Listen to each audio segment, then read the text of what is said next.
tell me you hate black people next? Fuck you. Go back to California. Talking about how he hates black people while he's banging his friend's wife. Yeah, seriously. Oh, God, I didn't really want to touch that, but I kind of agree with what Piper said, to go back to Piper a little bit, too. Because he did say that, like, it was a long time. It was 2008.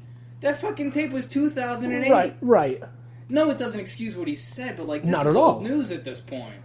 You know, like, obviously he was in a bad way back then. He was cheating on his wife. He was saying all this kind of racist shit. Like, he was definitely... Well, no, I think he was divorced from Linda at that time, so it's not exactly like he was cheating on his wife. Like, you know. Oh, really? I thought he was cheating on her. Not as far as I think he was cheating on her when they first like got married and whatnot. And he was touring around the country and whatnot. Right now, Hogan's going to sue me for saying that he cheated on his wife because he's trying to sue Gawker for releasing that.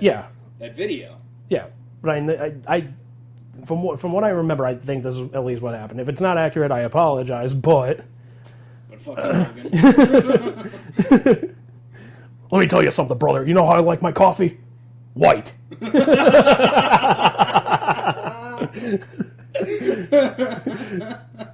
Go away.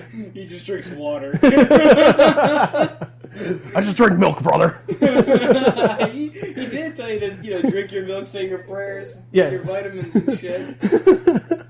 What a good Christian he was. Say your prayers, go to a Klan meeting, beat up black people. Be a real American. I am a real American. Oh my God. But yeah, I don't know. I kind of look at it this way, like, is it old news?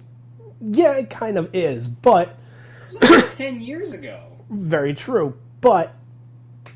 And it's one of those things. Like, I don't want to compare it to like murder or anything like that, but it's almost like if you found out like your friend of yours was like killing people and hadn't gotten caught for like 10 years or something like that, and then you find out like holy shit, he's been killing people. What are you trying to tell me, Andy? Where are the bodies? You're gonna die, Bruce. I'm out of here. But no, it's like you find out like your friend like for I don't know how long had been like doing something absolutely atrocious, whatever have you, and then it comes out into light, and then and then you find out like, well, okay, there's really nothing we could do about it because it was back then. It's like it's kind of like Bill Cosby, in a sense of like. That's a good point. Do you still excuse what Cosby did, even though it was like 20, 30 years ago? 20, 30 years ago, yeah. Like, do you still excuse that? No. Exactly. That's a good point. Because, you know that it's fucking wrong, whatever it is. Yeah. I mean, hopefully Cosby's not still doing it. Yeah. But it doesn't change the fact that he did. No, I shut Hulk Hogan up the only way I know how, and that's by putting my chocolate pooping penis in his mouth. He took the blue pill. Maybe you should share with our listeners the brilliant joke. Well, I got to give credit to who it's due to. It's my buddy of mine from Wiffle Ball, Rob Penoyer. He's like, "Hey man, how do you know that Bruce Jenner is really a woman?" I was like, "How?" He's like, "Bill Cosby buys her a drink." Oh, that was fucking gold. But so I can see that point that it is like it doesn't really matter. Regardless, it's kind of inexcusable. Yeah, you're raping people. Yeah, honestly, that's a little different because it is a little different. But I know I'm kind of stretching a little bit to try and make a point. Very, very little bit. But you at least get what I'm saying, though. Yeah. It's, granted, he wasn't physically doing anything. He wasn't but it doesn't make it any better. Yeah, it doesn't make him any better. It's like, and I know a lot of people are like, well, my grandpa says all that stuff, but that's just how their generation was. It's like, doesn't matter. They were racist. I'm sorry to tell you. Yes, they were racist. Sorry to tell you, they were fucking racist. Like my grandpa's racist too. But when he says something like that, fucking gets out of line. Shut him down. Yeah. Like, oh, you're shutting down his freedom of speech. Like, no, motherfucker. Yeah. Like he's allowed to think it all he wants. If he wants to say it, that's true. But he's got to deal with the consequences of what he says. Right. Well, yeah, that's the thing. There is a freedom of speech, but if you're going to go out and say shit like that, you kind of have to accept the fact that someone's not going to like it. Yeah, I'm trying to think. Better example would probably be like if like a protester was burning like an American flag in front of a soldier or something like that. Yes, like the Westboro Baptist Church. Yeah, much as we hate them, they have the right to say what they want. Right. and we can do whatever we want to fuck back with them. We can't physically touch them, obviously, because that equals jail time. But you can still do things to them. Like but you can still put shit in their drinks and rape them. Exactly. Now you see, with the Westboro Baptist Church. No. They say the God hates fags, but they didn't say anything about hating the cause. No. It's too bad because, like, there are these, these big stars or like, these people that you grew up as, like, heroes when you were a kid. Like Hulk Hogan and, like, Hulk Hogan. Bill Cosby, and then... It wasn't a role model of mine, but, Not it's just really like... a role model, but... Well, like, yeah, somebody you enjoyed, being entertained by, blah, blah, Yeah. blah. Like, Hulk Hogan was, like, pop culture icon. Like, parents loved him because it was like, oh, say your prayers, eat your vitamins, eat your vegetables. Yeah. Be a real American, be a good person, blah, blah, blah. And then you come to find out, like, this guy's like, man, I hate niggers. Right. Or it's like Bill Cosby's been fucking chicks, like, and drugging them and shit. And it's like, and it's, what's going on? And it's like, and it's like, here's the thing, man. I really think if they took a page out of Kevin Smith's book, they could fucking, like, they would squash it in, like, 5 minutes. Not really Cosby so much, because, like, that was just, holy shit, dude. Like, he is fucked. But if Hogan came out and just, like, owned up to it, like, Kevin Smith was like, look, I'm the guy that got kicked off of Southwest Airlines because I was too fat to fly, and, I'm a guy who sit on a toilet and broke it off the fucking wall. And, there's only one way to live with a death mark like that, and that's you own up to it. Yeah. He's always been about steal the thunder before someone does Exactly. it to you. Exactly. Because then, like you were pointing out over lunch, like, well, at least he knows. Yeah. Well, all right, at least he knows, whatever. Yeah. So...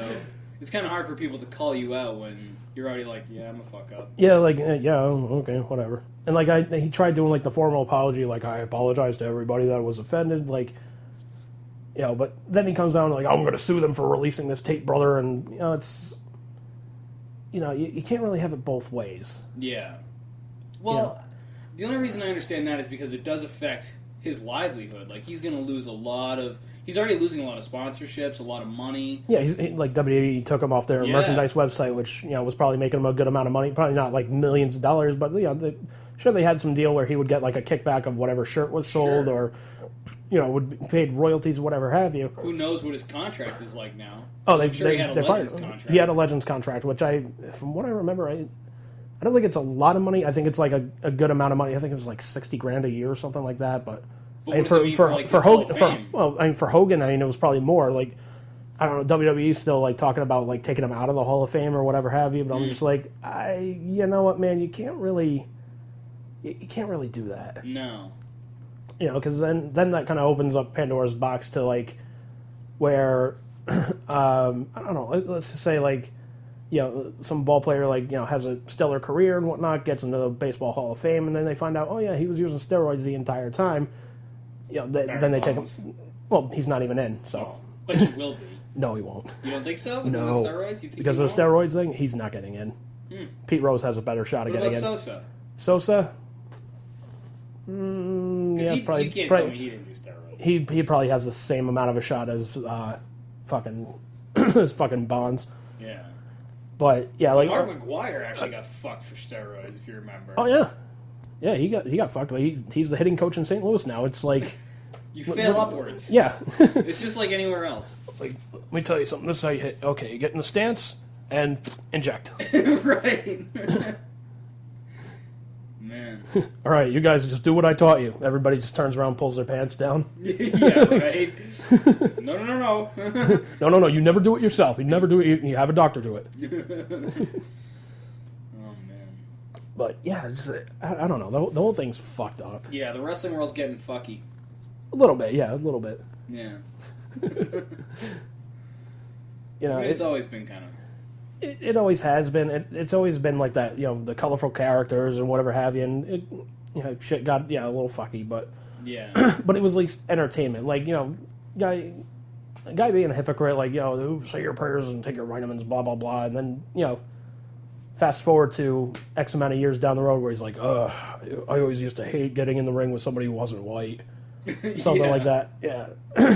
It's a mind fuck. It's a total mind fuck. I mean, especially for parents that like back in the days were like raising their kids up on Hulk Hogan. Like, oh, he's a good, he's got wholesome values, and tells the kids to say their prayers and take their vitamins, eat their vegetables. And, what's not to like about? Yeah, him? what's not to like about? Yeah, he goes in the ring and beats up people, but that's okay. And I've mentioned it before, but I'll mention it. Good mic work. He points out, like, for someone who was such a super babyface as Hogan was, yeah, think about what a sore fucking loser he was all the time. He really was. Like, anytime he didn't get his way, like, think about, like, the Royal Rumble where Sid pulled him out of the ropes. Yeah. Or whatever, and he was like, oh, what the fuck, brother? And then, like, he goes and does, like, the same kind of shit. Or he does the flash paper thing to win the belt back from Undertaker. Like, he's more of a heel than some heels. Or even worse, like, fucking, what was it, WrestleMania 9, I think it was? Yeah! Yeah. He beats Yoko in 30 seconds, basically. Yeah, Yokozuna wins the title from Bret Hart. You think this would be a big fucking thing for Yokozuna? It's like, oh, this is fucking awesome. I'm going to be like the face of the company. Like, I'm going to be the champion. I'm going to lead this company. I'm going to do what I can. And then here comes Hogan. And there's Bret going like, he beat me up. Get rid of him. And right. It makes Bret look like a bitch. Like a pussy. Yeah, it makes Bret look like a fucking pussy. It makes Yokozuna look like a weak fucking champion. Mm-hmm. And then, there's Hulk Hogan. I got to come back. I got to win the championship, brother. Yeah. And it's like, you know what, dude? Cut the shit. And supposedly that was because Hogan didn't want to work with Bret, which, are you fucking crazy? That would have been an amazing back then. Yeah, back then, that would have been amazing. That would have been fucking nuts. It would have been like, it would have almost been, dare I say, like Warrior Hogan. Maybe not to that level, because Warrior was such a hype machine. Yeah. Bret never really had a lot of hype. He had a lot of fans. It was because people, I think, just recognized that he was cool shit. Yeah, they recognized, like, wrestler. Yeah, he was a damn good wrestler. He was kind of like he was never really like as over as like a Warrior or a Hogan. Where, like, right, but I like, holy fuck, he's in the building. Right, but I kind of compare him to like Dolph Ziggler, Cesaro, and like Daniel Bryan are right now, where like they're not like the main event guys, but throughout their careers, the fans have been they've respected them because of like where they've come from, what they've done, how they wrestle, like their whole style, and that I compare Bret to that. Like Bret was like that in the '80s. Those guys are like that now. Yeah, although Bret, I mean, he was a 5-time champion, so he probably got a little bit more than those guys are getting nowadays. Well, Dolph Ziggler's not a 5-time fucking champion. No, he's seen as what, like a 20, 30, 90-time fucking champion? 16 time. 16. He's gonna break like every record. He's tied with Ric Flair right now for the record. Is sick. That is so stupid. It's disgusting. I know, but but I mean, that's the thing. Like as soon as they gave Ziggler a shot, dude got hurt. Yeah. He that day after one of the WrestleManias, I forget which one it was, but there he is. He cashes in the Money in the Bank, wins the World Heavyweight Championship, and I think a week later gets a concussion. And then the next pay-per-view, friggin' Del Rio's just like, yeah, I'll take my title back, thanks. Right. And then Ziggler kind of went into obscurity. Yeah, that's sadly what happened. I mean, look at Daniel Bryan. We were talking about that at lunch. Yeah. Same shit happened. He gets the title, he loses it. Now where is he? Sitting on a fucking bench. Like this one was like. His first one, I forget specifically what it was. It was kind of like a nerve injury or something like that. This one, he got a fucking concussion from wrestling Sheamus, which, I mean, Sheamus has a reputation for being, like, extremely, like, rougher and, like, throwing fucking, fucking potatoing the hell out of everybody. Really? I didn't know that. Yeah, he's got a very good reputation backstage for that. Huh. That sucks. I heard Ryback, CM Punk said that Ryback is kind of stiff. Yeah, and I think it's kind of funny that Ryback's out right now with a staph infection. Is he? Yeah. No shit. Oh my god. Karma, bitch. Yeah. Maybe he got it from CM. Maybe. That was a long time ago. Yeah, it's too long. That wouldn't sit there dormant and just be like, and okay, he's got a title. Ready? Staph infection. Yeah. Got it. Staph. Like, my immune system. Oh, God. My endocrine system is failing. It feels like Hulk Hogan's career. Oh, man. I'm curious to see what's going to happen with Hogan. I mean, because... probably nothing. You don't think so? I don't know. Racism is one thing that, like, you just don't get out of. Yeah. Like, people will always remember that that dude said, "Oh, I don't want my daughter dating niggers." Like, everyone's gonna remember that he said that. Yeah. Everybody's gonna remember that. But I'll give credit for Hogan for one thing though. Like as soon as it came out, when everything was like shit hitting the fan and whatnot, not once did he ever go, some of my best friends are black people. That's true. That's So like the I was number like, one. that's like the number one thing fucking everybody does. I'm like, dude, at least you didn't go that route. Yeah. Because